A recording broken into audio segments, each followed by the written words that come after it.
4.29 국회의원 보궐선거가 한 달 앞으로 다가왔습니다. 특히 광주 서구울은 이번 보선에서 최대 격전지로 떠오르고 있는데요. 지역민들이 이번에는 어떤 선택을 할지 관심이 모아지고 있습니다. 지난 광주시장 선거 이후에 중국에서 연구원 활동을 마치고 돌아온 이용섭 한반도 미래연구원 원장과 함께 현재 광주 서구울 보궐선거 상황과 또 지난 중국에서 활동에 대한 이야기 나눠보겠습니다. 안녕하세요, 원장님. 예, 안녕하십니까. 네, 중국에서는 언제 오셨어요?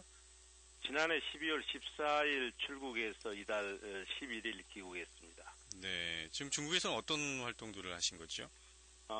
제가 해외 연구 활동을 떠난 것은 두 가지 목적이 있었습니다. 네. 하나는 광주 시민들께서 제게 주신 모처럼의 휴가를 2년가 연고가 단절된 곳에서 살아온 날들을 되돌아보고 또 앞으로 우리 사회 발전에 대한 제 역할에 대해 깊은 성찰의 시간을 갖고 싶었고요.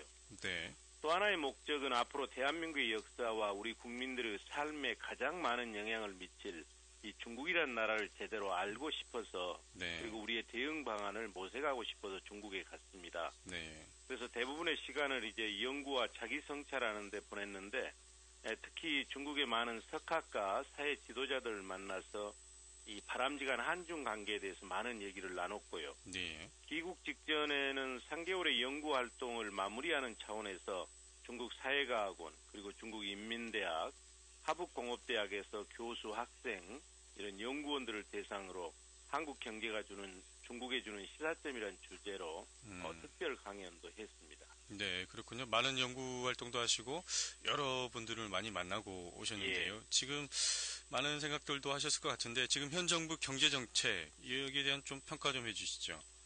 저는 현 정부의 경제 정책은 매우 잘못되고 있다 이렇게 봅니다. 네네. 약효도 없는 처방들을 남발하다 보니까 부작용만 키우고 있습니다. 지금 한국 경제는 세 가지 심각한 속병을 앓고 있습니다. 네. 저성장의 늪에 빠져 있고 양극화에 덫에 걸려 있고 국민의 행복 지수는 날로 추락하고 있습니다. 네. 이 세 가지 속병이 너무나 깊고 이중하기 때문에 정부처럼 단기 부양책이나 미봉책으로는 치료될 수 없고 이 한국 경제의 틀과 체질을 바꾸는 강도 높은 구조개혁이 저는 시급이 필요하다 이렇게 생각을 합니다. 예. 중국을 예로 들면 중국은 1인당 국민소득이 지금 7,500불에 불과하거든요. 네네. 근데 인구는 13억 7천만 명이나 됩니다. 네. 그렇기 때문에 높은 성장이 매우 절실한데도 이 시진핑 주석은 물적 고속 성장을 포기하고 질적 중속 성장으로 전환하는 소위 신창타이를 선언하고 강도 높은 구조조정을 하는 리더십을 보이고 있습니다. 네. 근데 우리나라는 중국보다 훨씬 구조조정이 절실한데도 우리 지도자들은 이 정치적 지지율에만 연연해서 땜질 처방만 하고 있기 때문에 매우 안타깝고요. 네. 우리 경제의 미래가 걱정이 되는 것이죠. 지금 뭐 세 가지 아까 지금 말씀해 주셨지 않습니까? 지금 예. 저성장과 양극화 또 국민들의 행복지수 여러 가지 이런 골병들이 있는데 특히 지금 가장 피부에 와닿는 건 지금 양극화 문제거든요. 지금 그렇습니다. 가계부채가 1,100조 원인데 지금 빚으로 살아가고 있는데 지금 기업들은 지금 사내 유보금이 20년 동안 29배나 지금 증가했다고 하는데요. 지금 어떤 게 문제인 거죠? 정부 대책은 한마디로 얘기하면 가계부채와 국가 채무를 늘려서 경기를 살리려고 하는 이 부채주도 성장 정책입니다. 네. 그러니까 빚내서 집 사고 전월세 자금 마련하라고 수차례에 걸쳐서 DTI와 LTV를 완화했지 않습니까? 예. 그리고 금리를 내려서 부동산 거품만 키우고 있습니다.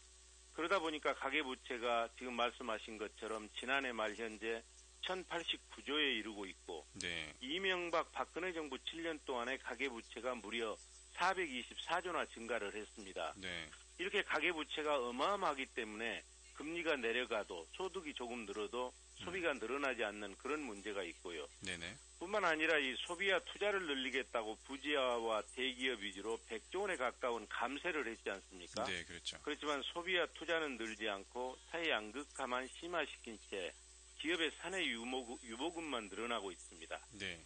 그러니까 그 결과로 2008년 이후 한 해도 빠짐없이 재정이 적자 상태이고 국가 부채는 이명박 박근혜 정부 7년 동안에 216조나 늘어나서 지난해 말에 이제 국가 부채가 515조에 이르고 있거든요. 네. 이렇게 가면 저는 임기 말에 재정 파탄이 올 것이다. 이렇게 걱정을 하고 있고요. 네. 따라서 정부가 언제 터질지 모르는 우리 경제의 내관인 가계부채, 또 우리 경제의 생명줄인 재정 건전성에 각별한 관심을 둬야 할 것입니다. 네, 지금 대부분의 경제 정책이 지금 대기업 위주로 지금 재편이 돼서 지금까지 오고 있는데요.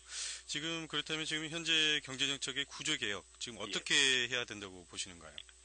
저는 이제 정부가 경제 철학을 물질이나 성장률 수치 중심에서 사람 중심의 행복 경제로 틀을 바꿔야 된다고 생각을 합니다. 예. 이 물질을 버리자는 것이 아니라 사람을 위한 물질로 다시 자리매김하자는 것이죠. 네네. 또 이제 가계부채와 국가부채를 늘려서 경기를 살리려는 이 부채주도 성장에서 벗어나서 질 좋은 일자리와 가계소득을 늘려서 성장을 견인하는 소위 소득주도 성장으로 전환을 해야 됩니다. 네네. 그리고 경제 민주화와 적정 복지를 통해서 서민과 부자, 중소기업과 대기업이 상생하고 동반 성장하는 그런 경제 생태계를 만들어야 하고요. 마지막으로는 이제 해외 경제 상황에 과도하게 영향을 받는 우리 경제는 천수답 경제입니다. 네네. 여기서 벗어나서 중소기업과 서비스업과 같은 내수 산업을 육성해서 해외 충격을 적게 받는 전천후 경제로 전환을 해야 되거든요. 예. 그러나 인구 5천만의 내수로 성장을 견인하는 데는 한계가 있습니다. 따라서 소비대국인 중국 시장을 이 내수 시장화하는 대책을 정부 차원에서 하루빨리 강구해야 될 것입니다. 네.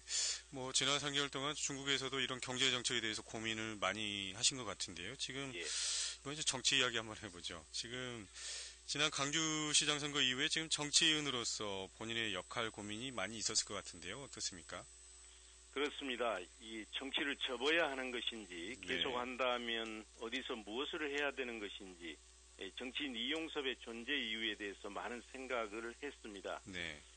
지금 제게 주어진 역할은 2017년 정권교체를 통해서 새로운 세상을 만들고 호남 발전에 기여하는 것이라고 생각을 합니다. 네. 따라서 20대 국회에 들어가서 제가 가진 전문성 그리고 국정 경험을 후회 없이 쏟아붓고 싶습니다. 네, 지금 정책에 대한 의지는 계속 가지고 계시는 거죠. 네. 그렇습니다. 지금 이번에 4월 재보궐선거 생각은 없으셨나요, 그러면? 실은 이곳저곳에서 이번 서구울 국회의원 보궐선거에 나가서 명예를 회복하라는 요구도 있었죠. 네네. 그렇지만 그것은 정도가 아니고 시민에 대한 도리도 아니라고 생각하고 애초부터 보궐선거는 염두에 두지 않았습니다. 네. 지금 제게 중요한 것은 1년 국회의원 빨리 되는 것이 아니고 더 많은 실현의 과정을 거쳐서 지금보다 더 커지고 넓어지고 단단해지는 것이라고 생각을 합니다. 네, 그렇군요. 지금 서울은 지금 여야 후보부터 지금 야권 후보들까지 지금 다자구도가 돼 있는데요. 지금 현재 상황은 지금 어떻게 보고 계신가요? 저는 이제 시민들의 선택권 확보, 그리고 호남 정치 복원, 한국 정치 발전이라고 하는 이 세 가지 측면에서 나름대로 의미를 부여하고 싶습니다. 네네.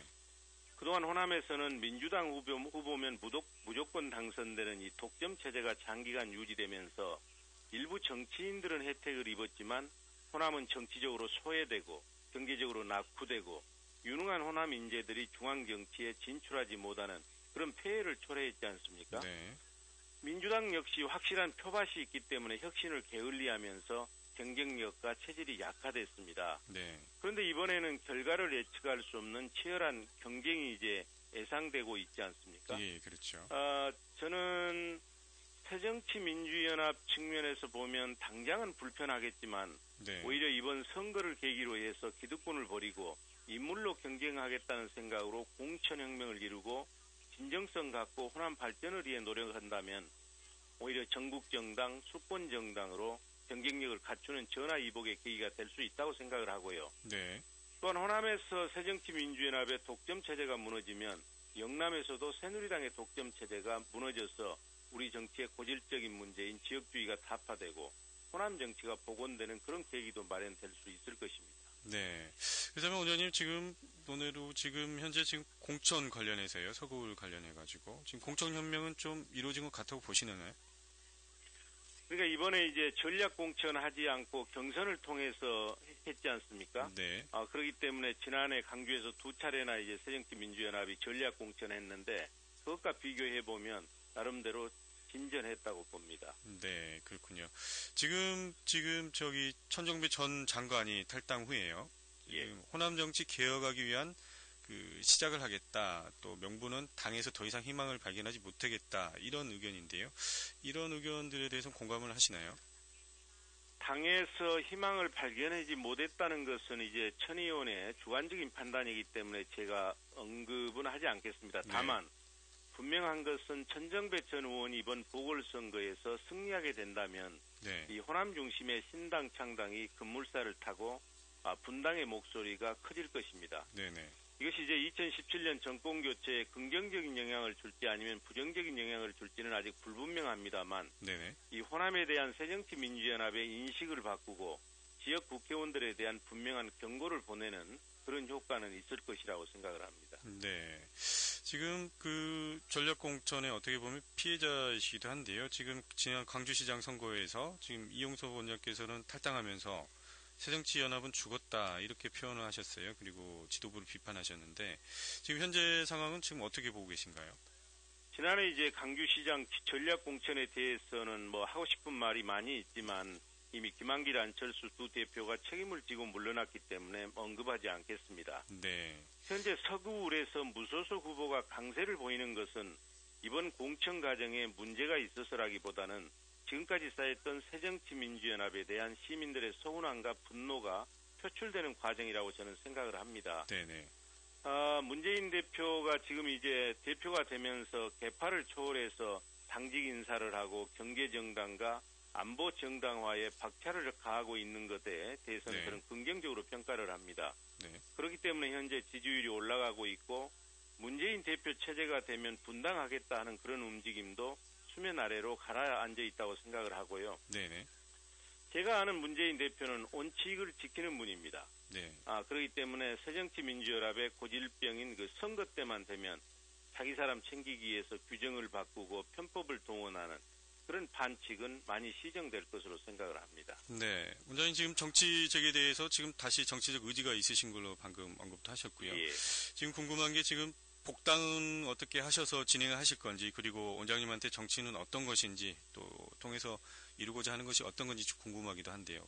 일단 복당은 어떻게 하실 생각이 있으신가요? 복당 문제는 지역 주민들 또 지난 지방선거 과정에서 저를 도와주셨던 그런 많은 분들의 의견을 더 듣고 결정을 네네. 하겠습니다. 네. 결정을 하고 저는 실은 정신적으로는 정의롭고 물질적으로는 풍요로운 사회 네. 그러니까 돈이나 권력으로 안 되는 일이 그런 좋은 사회를 한번 만들어보고 싶어서 정치를 시작을 했습니다. 네. 그렇지만 야당으로서 이런 문제를 해결하는 데는 한계가 있습니다. 네. 그렇기 때문에 지금 저에게 가장 중요한 가치는 2017년 정권 교체하는 것이고 제가 거기에 뭔가 기여를 하는 것이 중요한 제 소명이라고 생각을 합니다. 네. 모쪼록 지금 계획하신 바들 잘 이루셔서 또 한국 사회를 많이 바꾸는 그런 모습들 보여주셨으면 감사하겠습니다. 예, 감사합니다. 네, 오늘 인터뷰 여기까지 하도록 하겠습니다. 네, 지금까지 이용섭 한반도 미래연구원 원장과 말씀 나눴습니다.